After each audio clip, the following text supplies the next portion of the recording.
Okay, life scientists, we're back here at Egg Osmosis Lab Day 2, continued.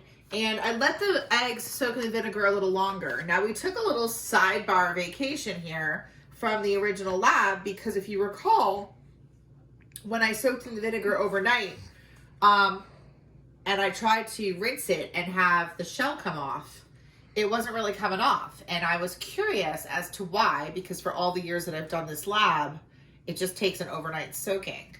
And I started thinking, and some more science occurred to me. And that was, I made an observation. Why did the shell take so long to come off? Why was it taking longer than usual? And I thought about it, and I was trying to figure out a hypothesis in my mind. And I realized, wait a minute, I buy organic eggs. And if you recall from the last couple of days in class here, I mentioned that when I run it through school, I just buy the regular eggs in the food store because they're less expensive and we're on a school budget and I'm trying to get the best bang for my buck. So I got organic eggs. So it made me think, do organic eggs have a thicker shell? And is that why it's taking longer to disintegrate it? So that was what your little sidebar activity was the last couple of days, was to come up with your own experimental design and try to come up with an experiment that you could test. Does an organic egg have a thicker shell than a non-organic egg? But today we're going to continue along with the Osmosis Lab. So I continued to soak the eggs for a couple of additional hours. And after I take them out of the vinegar and rinse them in water and gently massage them under running tap water with my hand, you can see I get the shell off, but this egg is still raw, okay? It's squishy. And if I hold it up to some light, I think you can still see that there is a yolk moving around in there, okay? So this is definitely a raw egg. The shell has been removed. The shell is a protective outer covering. If you think about how the egg works to produce the offspring, it needs that shell to cover it so that the mother and father can sit on them. But now that it's been removed, it's squishy, and this is a cell membrane. And what we've learned is that cell membranes are semi-permeable. So I want you to think about that, and that's part of our lab. It's a science word you're going to need to use. So what does it mean that it's semi-permeable? Well, it means that it will allow certain things to enter and exit the cell. So we know that a cell is approximately 70% water, and that's in the cytoplasm. So inside the cell is 70% water, okay? It's a solution of approximately 70% water. So not 100% water.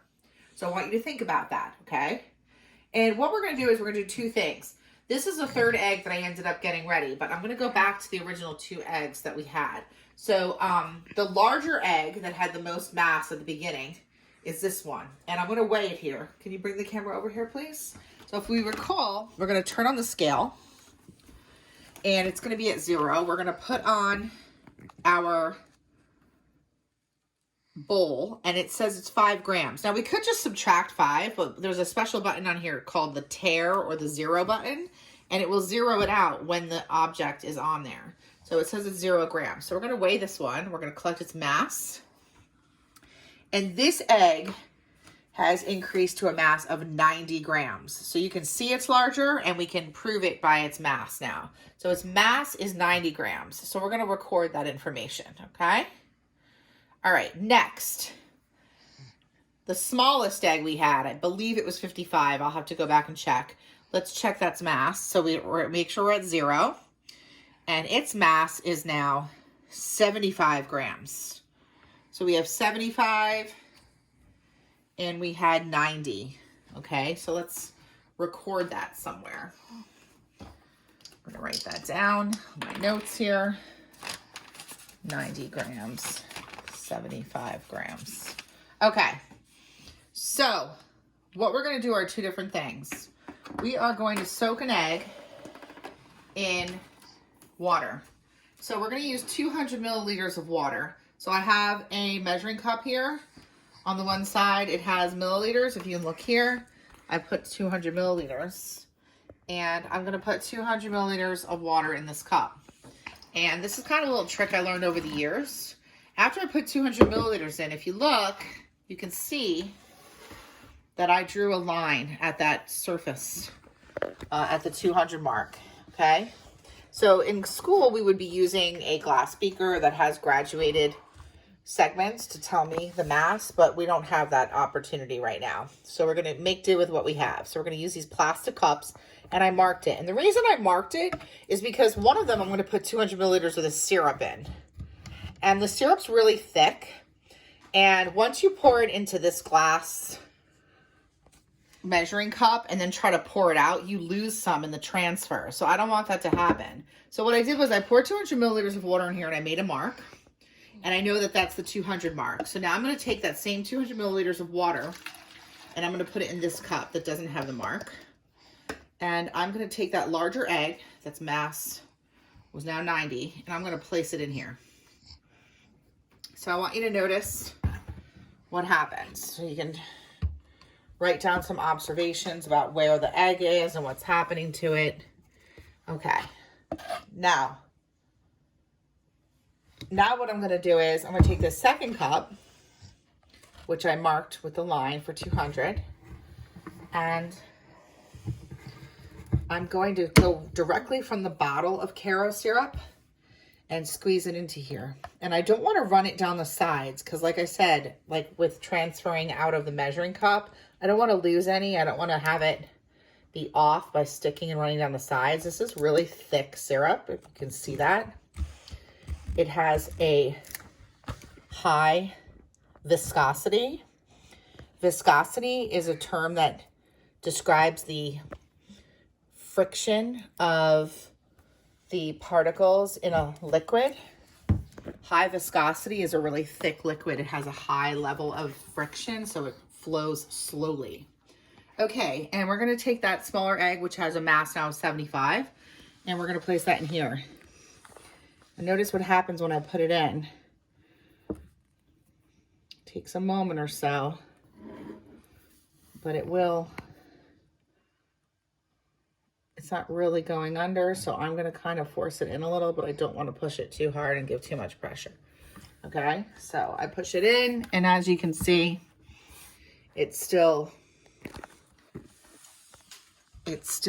floating a bit. Okay, so we can look at these two. So we've got water on the left, corn syrup on the right.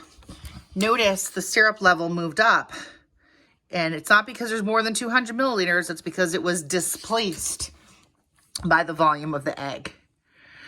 So last week when we left off, I asked you to hypothesize or draw a model of what you thought would happen in each of these scenarios.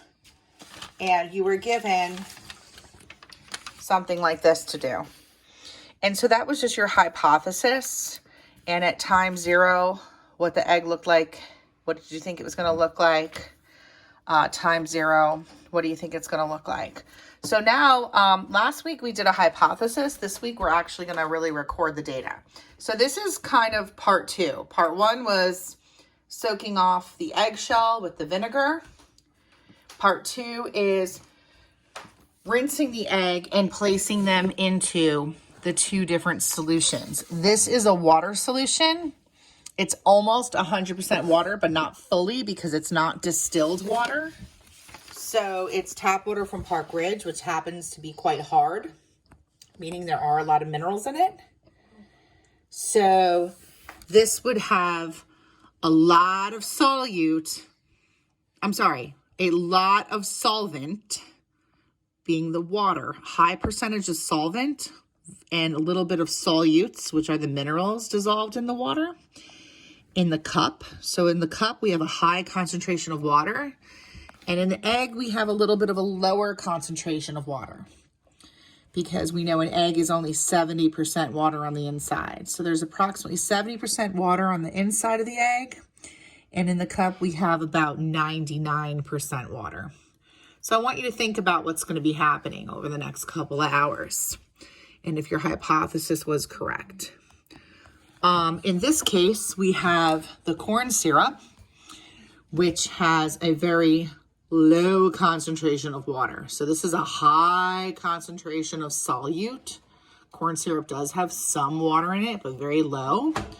So in this scenario, The water is in higher concentration on the inside of the egg. So it's 70% on the inside of the egg and much less than 70% on the outside in the cup. So I want you to think about what is going to happen with those two concentration gradients. And we will come back tomorrow and take a look at what happened. Stay tuned.